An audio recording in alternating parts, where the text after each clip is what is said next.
Bem-vindos a mais uma aula, nossa aula de número 194, item 4 do Ação Humana. Vamos tratar do assunto desemprego cataláctico, né? Está dentro óbvio, do capítulo 21, trabalho e salários. Como estamos fazendo? Compartilhando o texto em PDF. Se uma pessoa que está à procura de emprego não consegue o trabalho que prefere, terá de se conformar com um outro tipo de trabalho. Se não consegue encontrar um empregador disposto a lhe pagar tanto quanto gostaria de ganhar, terá de reduzir suas pretensões. Se não quiser, não conseguirá nenhum emprego, permanecerá desempregado. O que causa o desemprego? Ao contrário do que pressupõe a já mencionada doutrina da impossibilidade de o trabalhador esperar, é precisamente o fato de que os que estão procurando emprego podem esperar, poderem esperar. E, na realidade, esperam. Olha só, essa frase aqui é a maior das frases. Diferentemente do que os socialistas fazem, de dar dinheiro, Bolsa Família, e o cara para de procurar emprego e ele deixa de ser desempregado, que é um corolário disso aqui, o que causa o desemprego, ao contrário do que pressupõe a já mencionada doutrina da impossibilidade de o trabalhador esperar, é precisamente o fato de que os que estão procurando emprego poderem esperar, na realidade esperam. Quem não quiser esperar sempre encontrará emprego numa economia de mercado, pois existem, invariavelmente, recursos naturais ainda não explorados e, com frequência, fatores de produção já produzidos e ainda não aproveitados. Basta que reduza suas pretensões ou que se conforme em mudar de local ou de ocupação. Simples assim. Ah, Rodrigo, isso não é verdade. Não é assim. É assim. O que ele está dizendo aí, que é a pegadinha, talvez, para quem não conseguiu entender, quem não quiser esperar sempre encontrará emprego numa economia de mercado. Sempre haverá emprego numa economia de mercado. A nossa economia hoje no Brasil é de mercado? Não! Principalmente para o mercado de trabalho, existe salário mínimo. Não é uma economia de mercado, é uma economia intervenida, né? Existe uma intervenção muito forte. As relações trabalhistas, a CLT, o salário mínimo, a justiça trabalhista. Não vai ter muita gente desempregada. Havia e ainda hoje continua havendo pessoas que trabalhavam por algum tempo e depois viviam, por um período, da poupança que acumularam trabalhando, coçando. Nos países em que o nível cultural das massas é baixo, torna-se frequentemente difícil recrutar trabalhadores dispostos a permanecer no emprego. O homem comum, nesses casos, é tão primário e tão apático que não conhece outra utilização para seus ganhos, a não ser de comprar o próprio ócio. Trabalha apenas para poder permanecer desempregado durante algum tempo. Nos países civilizados, as coisas são diferentes. O trabalhador considera o desemprego um mal. Gostaria de evitá-lo desde que o sacrifício necessário não fosse muito penoso. Comporta-se diante da possibilidade de emprego ou desemprego da mesma maneira que diante de qualquer outra ação ou escolha, pesando os prós e os contras de cada alternativa. Se escolhe o desemprego, esse desemprego é um fenômeno do mercado, de natureza idêntica à de quaisquer outros fenômenos de mercado. Podemos denominar esse tipo de desemprego gerado pelo mercado ou desemprego cataláctico. As várias considerações que podem induzir um homem a preferir o desemprego podem ser classificadas da seguinte maneira. Vamos lá.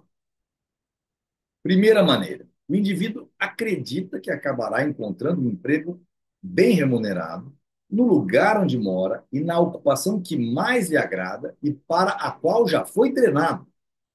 Procura evitar a despesa e o incômodo de ter que mudar de ocupação e local de residência. Pode haver circunstâncias especiais que onerem ainda mais esses custos.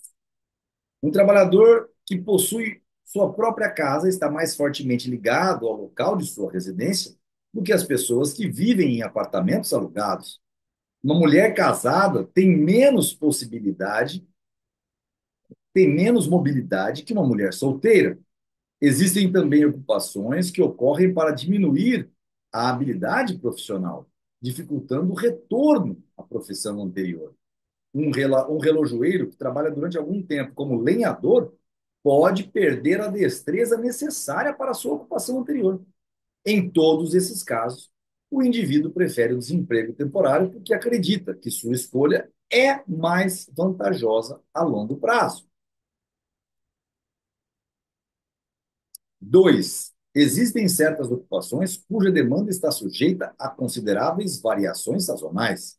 Durante alguns meses do ano, ela é muito intensa, em outros meses diminui muito ou desaparece completamente. A estrutura dos salários leva em consideração essas flutuações sazonais. Os setores da atividade econômica que precisam contratar mão de obra em tais condições pagam na alta estação salários suficientemente altos a ponto de compensarem os inconvenientes da demanda irregular. Assim sendo, muitos trabalhadores, tendo poupado parte dos seus melhores ganhos na alta estação, permanecem desempregados na baixa.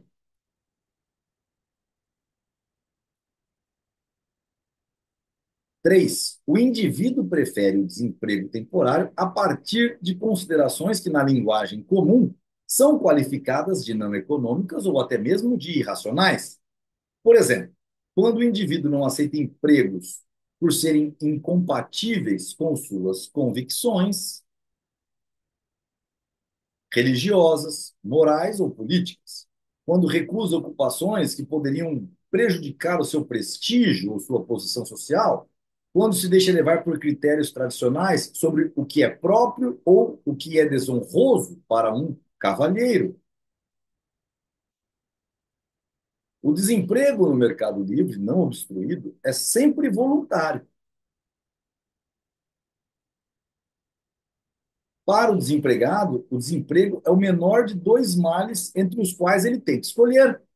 Às vezes, a situação do mercado pode fazer com que os salários diminuam, mas no mercado livre, para cada tipo de trabalho, há sempre um salário pelo qual quem quiser encontrará emprego. O salário final é aquele pelo qual todos os desempregados encontram empregos e todos os empregadores conseguem mão de obra que desejam contratar. Seu nível é determinado pela produtividade marginal de cada tipo de trabalho. As flutuações salariais são o instrumento pelo qual a soberania do consumidor se manifesta no mercado de trabalho. São a medida usada para alocar mão de obra aos vários setores de produção. Penalizam a desobediência com a redução dos salários nos setores relativamente bem dotados de mão de obra e gratificam a obediência com o aumento dos salários nos setores relativamente carentes de mão de obra. Dessa maneira, submetem o indivíduo a uma dura pressão social. É claro que assim limitam indiretamente a liberdade individual de escolha de sua ocupação. Mas essa pressão não é rígida. Deixa o indivíduo uma margem para optar entre o que lhe convém mais e o que lhe convém menos. Dentro dessa margem, pode agir como melhor lhe convier. Esse grau de liberdade é o máximo de liberdade que o indivíduo pode gozar no sistema da divisão social do trabalho. E essa pressão é o mínimo de pressão indispensável à preservação do sistema de cooperação social. Só há uma alternativa à pressão cataláctica exercida pelo sistema de salários, a distribuição das ocupações e dos empregos por meio dos decretos inapeláveis, sem apelação, de uma autoridade, de um órgão central de planejamento de todas as atividades. Isso equivale a suprimir a atividade, a liberdade, perdão. É bem verdade que no sistema salarial o indivíduo não pode escolher o desemprego permanentemente. Mas nenhum outro sistema social imaginável poderia proporcionar-lhe o direito ao ócio sem limites. Que o homem não possa evitar a submissão à desutilidade do trabalho não é fruto de uma instituição social. É uma condição natural, inevitável, da vida e do comportamento humano. De nada adianta qualificar metaforicamente o desemprego cataláctico de desemprego friccional. Na construção imaginária da economia uniformemente circular, não há desemprego por definição. O desemprego é um fenômeno de uma economia real, cambiante. O fato de um trabalhador dispensado em virtude de modificações introduzidas em algum processo de produção prolongar a sua desocupação, não aceitar imediatamente qualquer oportunidade de emprego e esperar uma oportunidade mais propícia de trabalho, não é uma consequência da morosidade de ajustamento às novas condições, mas um dos fatores que reduzem o ritmo desse ajustamento. Ou seja, o salário mínimo é um problema. A gente já viu nos ciclos econômicos. Se vocês se recordarem, vocês vão entender. Não é uma reação automática para as mudanças que ocorrem, independentemente da vontade e da escolha dos candidatos a emprego em questão, mas o efeito de suas ações intencionais é um desemprego especulativo e não friccional. O desemprego cataláctico não deve ser confundido com o desemprego institucional. O desemprego institucional não resulta de decisões dos indivíduos que estão desempregados. É o efeito da interferência estatal no mercado, com o propósito de impor, por coerção e compulsão, salários mais elevados do que os de livre mercado, do que os que o livre mercado determinaria. A análise do desemprego institucional será feita quando examinarmos os problemas do intervencionismo, lá na parte 6 do livro. Aqui a gente encerra o item 4, mas o que é importante já deixar claro. Alguém que venha perguntar assim, peraí, Rodrigo, mas o desemprego institucional não resulta de decisões dos indivíduos que é o efeito da interferência estatal no mercado com o propósito de impor por coerção e compulsão salários mais elevados. O Estado não dá uma chicotada no empresário para ele, ou manda ele preso, se ele não colocar salários mais elevados.